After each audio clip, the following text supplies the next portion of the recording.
Hey you guys, time to talk about Married to Medicine Houston, episode 3. This episode was really about Rachel inviting the ladies to a crawfish boil. So, Rachel had this apology dinner because she wanted to apologize to Dr. Ellie and her sister for the way the ladies came into the Persian New Year celebration. So I thought that was really cool of her, even just to invite them over, just to apologize. She was like, she didn't invite Dr. Monica and Dr. Erica because, first of all, because of what comments they had said on the bus. But, let them apologize on their own. Her and Dr. Sean is there. Her mom is there. They're having a really nice dinner. At first, Ellie was giving them a hard time, but as rightfully so, because like I said, somebody could have came in there as one person and said something, sent a text, snap, I don't know. But to just walk in there the way they did, knowing cameras was rolling, cameras was following them, her family was there, her friends was there, I thought that was very disrespectful, and so did she. The ladies apologized, but it seemed like for Sean to kind of smooth things over and explain things to her or whatever, but they got past it. They cool friends, so they got past it. Then Rachel invites them to the crawfish boil in Beaumont and said how her and her friend host this thing every year and she would like the ladies to come. I said, okay, they always having something every episode, but which is cool because at least I like to see something going on than just shade throwing the whole episode. The next episode, they drown and stuff on from the last episode. So I just like this. It's just a fresh breath of fresh air for me. So Dr. Monica and Dr. Erica, they end up having a double date with their boyfriends or whatever and husband. And I don't too much care for Dr. Monica's boyfriend either. It's just something about him, and I guess because he's from Lebanese, they come off real strong and opinionated and stuff like that. But they did talk about the ladies, so like they don't need to apologize to Dr. Ellie because of the way they did. They don't think they did nothing wrong. They know they're gonna be looked at as the bad guys, but they really don't feel like they should apologize for anything. And I'm like I told y'all come up very self-centered and stuff like that. It's just not cool.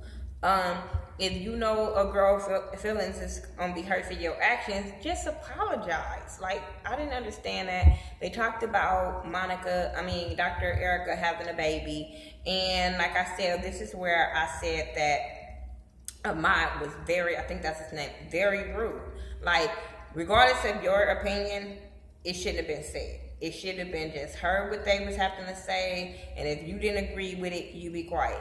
You must not never heard the phrase, if you don't have nothing nice to say, don't say nothing at all. And I'm glad Erica didn't pop back off on him or anything like that. She just let him speak his opinion, and that was that. Which I totally agree with his opinion. I just felt like that wasn't the time and place for it, and you didn't know her like that to be just coming in so hard.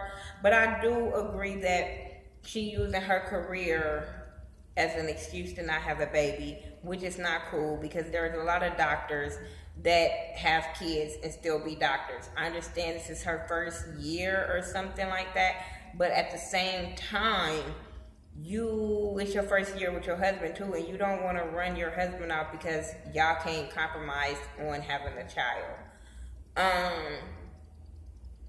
Dr. Sean and Ricky, they play too much. When they was playing around that house with that water, me as a mama, I'm like, oh my God, who gonna clean this up? Oh my God. But I like their dynamic as a family. I like how he explained how, when he met the daughter 5 months into them dating, she was cool with him. She was like, oh, okay, I like you. Well, she was like, I love you. And I was like, oh, okay. But, she just had a good heart. She must have saw it was a good spirit in him. He brings the best out of Dr. Sean. So I like their, whole little situation. she told him about the crawfish party, and he was like, if I can come and get down there, I'll be there. But then he was like, so what am I gonna get? He always got this thing that if he say yeah to something, then he always say, what am I gonna get out the situation? He always trying to see his come up, and then most of the time he wants some sexual stuff, and she's willing to participate in the game. Hey, let's talk about this crawfish boil. They go to this crawfish boil in Beaumont. Everybody's happy to be there. Dr. Erica and Dr. Monica was kind of a little late. They didn't come at the same time as the other ladies. But everything was going good. You know, they didn't know how Dr. Monica and them was going to be, because they was like, I don't even think they ever ate crawfish. And I said, are they not from there? Did they just move there? I'm telling you, when I moved to Houston, within maybe a month, I taste crawfish, fell in love with it. But within a month, I was at somebody's house that was having a card party, and they put crawfish on the table like it was some Lay's potato chips. I'm just saying. And, you know, I'm just like, so I'm like, who you hang around that y'all never act like y'all ate crawfish, or y'all too good to eat it? I don't know. But even when everybody was showing up, and I just didn't like the way, you know, Monica, the way she even approached Dr. Ellie, like, hi, like, everything all good, like, you didn't hurt my feelings and whatever. I guess she just not confrontational, so she didn't want to say anything. But I know, like, you didn't even say, hey, sorry the way I came to your event. Like, she didn't care. They was eating crawfish, and then you see Dr. Erica and Dr. Monica sitting off into the corner, not socializing with everybody else. And Dr. Erica is very unsociable to me. She just really closed off. Like I said, she's one of them overachievers. So her whole mindset is business, work, going to the top. It's not about having friends, being friendly, stuff like that. I don't think she ever probably had that, because you know, when you go be a doctor, you in school forever. So you focus on your grades and focusing on being the best you can be. So I don't think she had many girlfriends. I really don't. But they end up going to, you know, talk to the other people that was in the house. They were like they end up sectioning off. When they finally did go sit down and talk to people, it was the guys, and Dr. Monica ended up going to sit around with all the guys, because after they finished playing some sport that the doctor dudes didn't know how to play. But they end up talking about marriage with Ahmad and Dr. Monica. And I was so disgusted by him, of the way he treat her, the way he respond to things like, oh, I hurt your feelings, because he was like, let's go get married now. And she was like, no, you know, I'm more traditional and stuff like that. So they have a real cultural difference in their relationship, and I think that's going to make them clash, because he just boom, boom, boom, let me say this, let me say that, and don't care about her feelings. Even when she went off to cry, it seemed like he wasn't sensitive to her feelings. He was just more of, oh, did I hurt your feelings? Oh, girl, you taking it too serious. That's the way he was coming off to me, and I thought that was very not cool. He was like, you crying? She was like, I'm not crying. I'm like, girl, you got a bipolar disorder that we don't know about because you was crying. But okay. Then everybody ended up sitting around for the fire, and they were all just talking and joking, and Rachel wanted to play this game called Two Truths and a Lie.